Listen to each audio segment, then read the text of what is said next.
I'd also like to note that in these documents, you will see that the suspect believed he was being followed all the way from Colorado.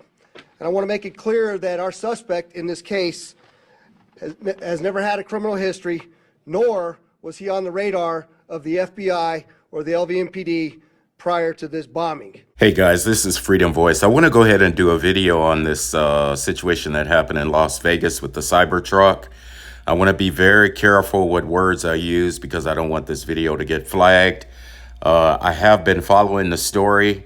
I have received from a number of subscribers these clips that you're looking at now. So I'm going to try to go through it. I do notice that this gentleman, Matthew, stated that he was in fact being gang stalked or followed or something like that. So I want to go ahead and play from the Nevada Police Department or Las Vegas Police Department what they said about that. I'd also like to note that in these documents, you will see that the suspect believed he was being followed all the way from Colorado. And I want to make it clear that our suspect in this case has never had a criminal history, nor was he on the radar of the FBI or the LVMPD prior to this bombing. We had briefly mentioned that there was a note in his phone that was titled surveillance log or surveil log, and it was more of a journal of activities. It did point out people he thought were following him at various instances. We will work on trying to get as much of that information out as possible, but just so you can kind of have an idea here, there's kind of a little bit. So you'll notice the first thing I noticed when I was listening to this gentleman, by the way, is Las Vegas, Nevada Homeland Security Sheriff, and he's representing Homeland Security. But the first thing I noticed was how they mentioned the fact that they found on his phone a folder that was titled surveillance. And in that folder, they seemed to have evidence that he was in fact being followed. Now, what they did was when they started talking about it here in this video, it's almost like they flipped the script and said that he was surveilling places that he wanted to go and do, the unaliving, which I found to be very strange. I think the facts are there. The other thing that I noticed is that it seems as though the F-boys and the sheriffs, they always seem to be behind the gun on this thing. It's almost like, something happens and then they hit the ground running and they're looking for evidence or scrambling for evidence, which I did a video some time ago talking about the fusion centers and how they have their eyes on everything in the city, in every cities. The fusion centers is supposed to be a counter-terrorist intelligence agency, and it is said that they have a lot of details on, incidents before they happen. How come they weren't able to pick up this car bombing in Las Vegas before it happened? How come all of a sudden now, after the fact, it's like, ATF and F-boys, they're all running, scrambling, trying to find facts when it seems as though the technology is available for them to catch it before it happens. At least that's what we're told. Apparently, they don't have the county locked down. At least they don't have Las Vegas, Nevada locked down. I mean, with all the technology that they have, they weren't able to pick up on it. And not only that, according to the Scott Ryan podcast, they didn't even know what a VBIB was, which was a vehicle incineration. I'm just going to say it that way for purposes of YouTube. You guys know what I'm talking about. But this is sort of a report that you're seeing on the screen of what was on his cell phone. And apparently he had a lot of details on there, and the sheriff here is kind of going over the details that he had. Apparently, these are details that they were able to pick up after the fact when they did the investigation just recently. In fact, they said it's classified, which I'm not understanding why it's classified all of a sudden now after the fact. They said it's classified and they're still doing a little research on it, trying to find out the facts. But nevertheless, I want to go to that actual video and kind of show you some features here. You can see the Cybertruck pulling into the Trump Towers there. And you can definitely see his hand on the steering wheel. You can see him driving that Cybertruck there He pulls up, and just as he pulls up there, he just sort of sits there inside the vehicle. Then you can see sort of an incineration or a flash in the front seat there. I want to show it again. You can see that flash or detonation, and then you can see the explosion take place. You can see from the red circle there, that flash, that detonation. There was also a flash down below the Cybertruck. But once the initial detonation took place, you can see in the back of the Cybertruck, more or less in the trunk, I guess is where they had all of the fireworks and whatnot. I don't know, guys. I don't know. I mean, you know, this doesn't seem accurate. It doesn't seem, at least the way they were reporting it. So I want to go ahead and go to the Sean Ryan podcast, and I want to look at that and kind of go over some of the details of that email. I want to give a little background on you.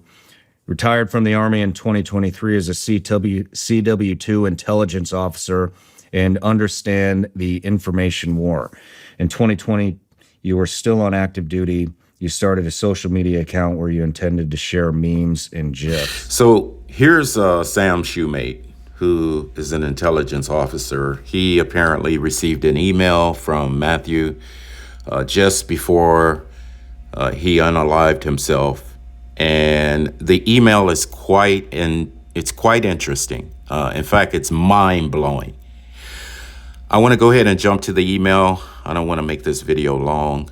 I want to show you that this email and actually this incident happened for a very specific reason. Now, I have my thoughts, my feelings about it.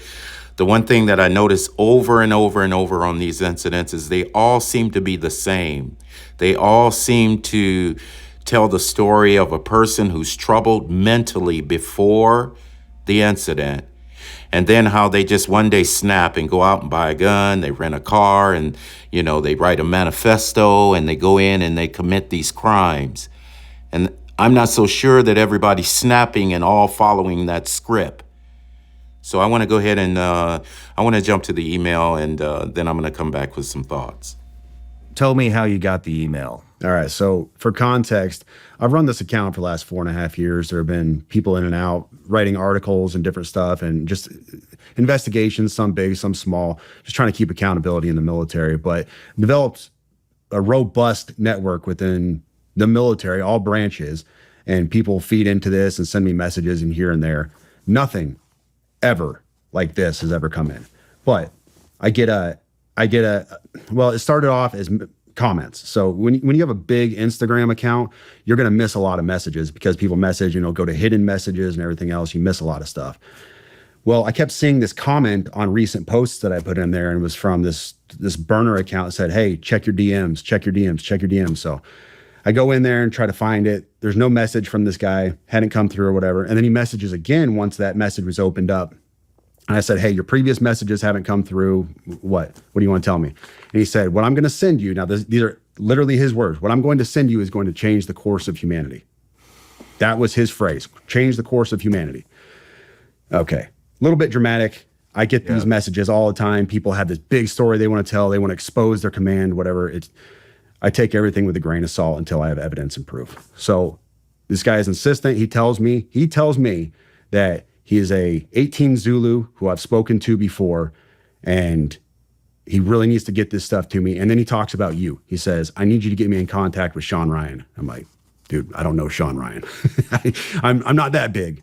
But he's insistent that I get him diverted to media sources, says go to Fox News, whatever else. And I said, all right, tell me what you got. So I give him my Proton email account, give him my signal number, and he reaches out immediately. And I'm going to read this initial message for you because doesn't have names or anything else on it, but this was his message on Sunday.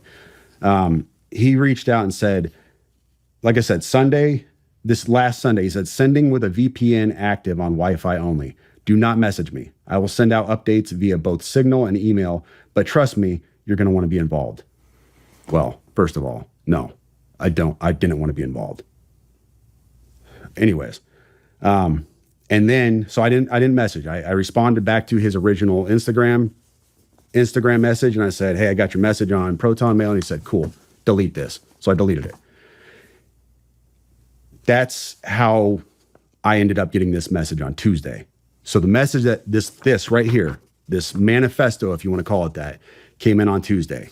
And when I started reading this, my initial take was, okay, this is off the deep end.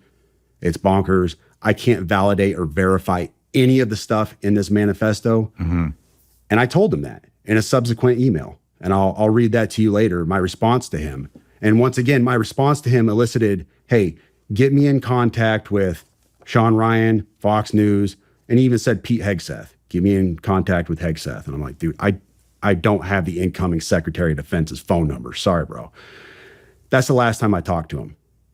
So yesterday morning. What date was that? That was Tuesday. That was this Tuesday. So we're Friday now. That was 3 days ago. So the day before. 30th? Yeah, the day before the attack. I dismissed this stuff out of hand. The 31st. It was on the 31st. Yes. In fact, I posted something on my... I told your producer about this as well. But this was a post I made on Twitter. I was just trying to be humorous, off the cuff. It was... I didn't mean anything about it. I was just being humorous for my audience. I said, my inbox was especially eventful today. Allegations of war crimes, government anti-gravity technology, and fears about being tracked and watched by the feds. It's always, the world is ending and I have this information that needs to get to the media, and never, how you doing, brother? Everything all right? I was just playing off of a meme. It was just supposed to be a joke. All right, so you can see that Matt was in communication with Shu, and he was basically talking about various things that happen, such as war crimes, government anti-gravity technology, but he also talked about fears of being tracked. Now, you'll notice this comes up over and over and over again. Now, I want to continue and let him go ahead and tell what happened. That was the body of his email that he sent me. And I didn't think anything about it. I didn't know who Matt Berg was, Matt Livelsberger, or anything else. He told me who he was in the email. He pointed me to his LinkedIn account. I didn't know any of this stuff. And I was just kind of being humorous with my audience. Like, I get these crazy messages sometime. On December 31st at 10:42 a.m., that is Tuesday, he said, in case I do not make it to my decision point or on to the Mexico border, I am sending this now. Please do not release this until 1 January and keep my identity private until then. All right, I just want to pop in. I'm sorry about that, guys, but I just have to pop in and say this. Now, you can see this email coming from Matthew, and it's going to Shu. And also, you know, they talked about how he used ChatGPT as well.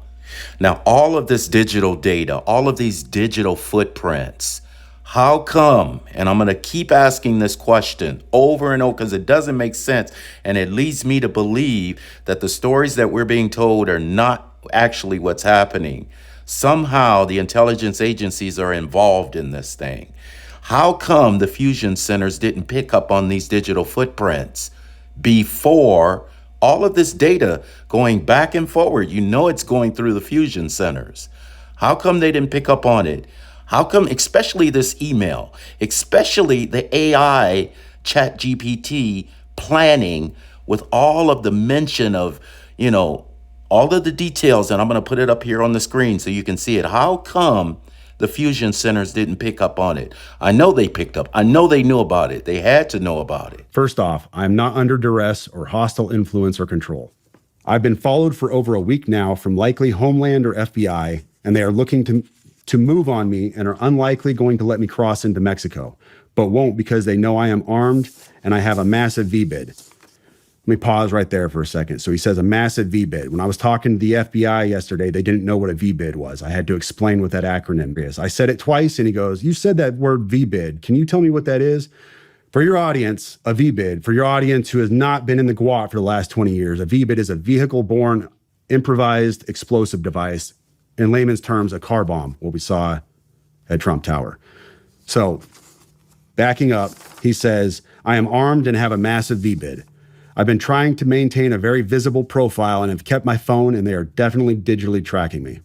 So you can see here, even in the email that he wrote, he's talking about the F-boys and Homeland Security following him. Now, my question is, there's two questions here that I would ask. Number one, how would he know that they're following him? Usually when the F-boys are investigating an investigation like this, they're not doing it in a way where he would know, all right? I believe he was gang stalked, but I believe it was actually the opposite of what they're playing out in the media right now. They kind of pushed this guy to that limit.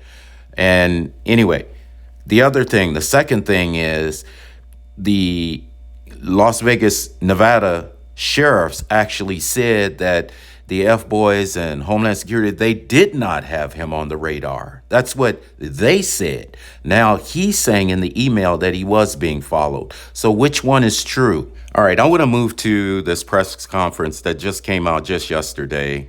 This is a guy by the name of Spencer Evans. He's with the F-boys, Las Vegas, Nevada. And in this press conference, he basically validates the Sean Ryan podcast and the email that you just looked at, all the details in the email, all the information. He basically said it's true. He basically said it's a fact. And so I'm going to go ahead and play that now. It's on one speaker or one side, so it's not as clear, but I'm going to turn the volume up so you can hear it. Spencer Evans, Special Agent in Charge of the FBI's Las Vegas Division. In terms of a question about the validity of what Livelsberger put out to the public, either in the two-page manifesto or additional documentation we're discovering, we're not speaking to the content. I can say, as Sheriff Corrin described and others, it runs the gamut. I mean, he's talking about feeling that he was, surveilled, guilt. You can tell there's, some anguish there, some frustration with the government. I mean, there's a whole host of things. So we haven't gotten into, what's legitimate, what's not. The only thing that, out of an abundance of caution, in as much as there's Department of Defense equities that speak to sources and methods or something else that would endanger folks overseas, that's not being released. But beyond that, we haven't vetted any of his writings to determine, what's legitimate and what was in his own head. Including whatever happened in 2019? Yeah, including, he alleges a variety of things, and we haven't gotten into the weeds on any of that. That podcast email is him. Yeah, so we have confirmed that the document that he sent to the podcast, we know that he was the one that sent that document. That's correct.